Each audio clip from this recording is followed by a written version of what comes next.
एक असुर हुआ जिसका नाम था मायासुर, और वो बड़ा प्रबल था। शिव महापुराण में चरित्र आता है मायासुर का कि वो बड़ा प्रबल था। इतना इतना बल उसके अंदर था। भगवान नारायण स्वयं ब्रह्मा जी से पूछा, क्या इसको बल तुमने दिया? ब्रह्मा जी बोले, नहीं नहीं नहीं, मैंने कोई इसको बल नहीं दिया। फिर क्या इसको बल? भगवान विष्णु जी ने भगवान ब्रह्मा जी ने भगवान विष्णु जी से पूछा, क्या आपने बल दिया इसको? नहीं नहीं, मैंने बल नहीं दिया। बात पहुंच गई भगवान शंकर जी के पास में, और शिव जी से जाकर पूछा, क्या आपने इसको बल दिया? शिव जी बोले, नहीं दिया। इंद्रदेव के पास बात पहुंची, 33 कोटि देवताओं के पास बात पहुंची, क्या इसको बल आपने दिया? नहीं। फिर मायासुर के पास में इतना बल कैसे आ गया? असुर है, राक्षस है, ना इसने अभी कोई तप करा, ना अभी इसने कोई साधना करी, ना कोई इसने व्रत करा, ना कोई उपासना करी, फिर इतना बल इसके पास कैसे आ गया? इतना बल इसको कैसे प्राप्त हो गया? तब सारे देवता आश्चर्य में पड़ गए कि इसके अंदर इतनी एनर्जी, इतना बल इसके अंदर कहां से आ सकता? आया कहां से? सब देवता तैयारी में लग गए कि मालूम करो कि आखिर इसके पास में बल आ कहां से, इसके पास में इतना बल कहां से प्राप्त होगा। सारे देवता सब तैयारी में लग गए, मालूम करो कि इस मायासुर के पास बल कहां से प्राप्त हो। और सारे देवता मालूम करने में लगे,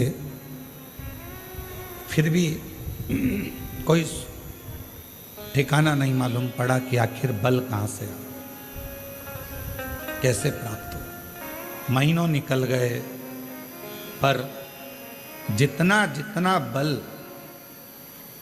जितना बल मायासुर के पास था, वो बल और बढ़ता चला गया, और फिर भगवान ब्रह्मा जी स्वयं भगवान विष्णु जी के पास में गए और जाकर पूछा कि बताओ इसके पास में इतना बल कैसे आ गया?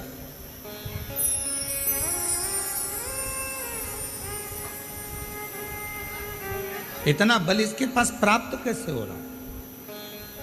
2 महीना फिर निकले तो फिर बल बहुत बढ़ गया। अब वो मायासुर क्या करता था ये कोई नहीं जान पाया। कहाँ जाकर तप करता था, साधना करता था, व्रत करता था, उपासना करता था, क्या करता था ये कोई नहीं जान पाया। कोई भी नहीं जान। अब आखिरी में देवऋषि नारद के पास में खबर गई।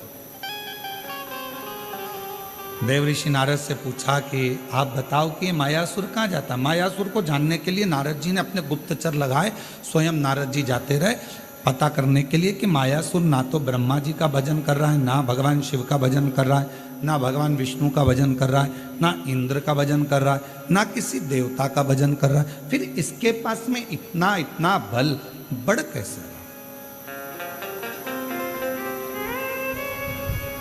प्राप्त कैसे हो? नारद जी भी थक गए। एक दिन नारद जी अपने भांजे के पास पहुंचे, पर्वत मुनि के पास, और नारद जी अपने भांजे के पास बैठकर बात कर रहे थे कि मायासुर के पास ना जाने कहां से बल आ रहा है, और वो बल के ऊपर इतना उसको कि जो चाहे वो काम कर लेता। और कोई देवता से बल नहीं मांगा उसने, किसी देवता से वर नहीं मांगा, ना बल मांगा, ना देवता से वो वर मांग रहा है, ना बल मांग रहा है, पर उसके पास इतना बल कहां से आ रहा है ये समझ में नहीं। किसी ना किसी का तो सपोर्ट है। आप में से कोई व्यक्ति बहुत अकड़ कर बोले, बहुत चिल्ला कर बोले, बहुत अकड़ कर बोले, तो किसी ना किसी का तो सपोर्ट है। तो वो बल कहां से आ रहा? पर्वत मुनि ने कहा कि मैं पता करता हूं। और पर्वत मुनि उस बल का मालूम करने के लिए, मायासुर के पास बल कहाँ से आ रहा है उसको ढूंढने के लिए पर्वत मुनि भी निकल।